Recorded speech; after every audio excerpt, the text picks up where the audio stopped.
बिस्मिल्लाहिर्रहमानिर्रहीम। अस्सलामु अलैकुम। उम्मीद है कि आप तमाम अहबाब खैरियत से होंगे। नाजरीन, बहुत ही अहम न्यूज़ आपके साथ शेयर करेंगे।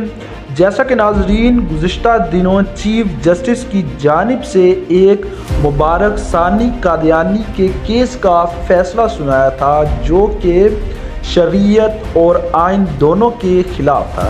इसको पाकिस्तान के तमाम उलमा कराम और पाकिस्तान के तमाम मुसलमानों ने जो है इस फैसले को मुस्तरद किया था, मगर हमारी हुकूमत और हमारे मुल्क के जस्टिस जो है इस फैसले पर जो है अमल दरामद कराने के लिए हर हद तक जाते हुए नज़र आ रही हैं।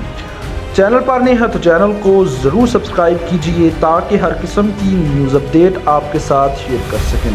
तो नाज़रीन, चीफ जस्टिस के इस फैसले के हवाले से जस्टिस मंसूर ने अपना एक बयान दिया है कि तमाम लोग ये बात ज़हन नशीन कर लें हैं कि इस अदालती फैसले पर जो है अमल दरामद होगा। और उनका मज़ीद ये कहना था कि चीफ जस्टिस काजी फ़ाइज़ ईसा मेरे बहुत ही अच्छे दोस्त हैं। फैसले पर अमल ना कराना आइन के ढांचे को चैलेंज करने के मुतरादिफ है, बल्कि ये फैसला जो आइन और शरीयत दोनों के ख़िलाफ़ दिया गया है, इनके मुताबिक ये कहना है कि ये जो फ़ैसला है वो आइन के मुताबिक है। पाकिस्तान के तमाम जो हैं कानूनदान इस बात को एग्री कर रहे हैं कि ये जो फ़ैसला है बिल्कुल आइन के बरअक्स है।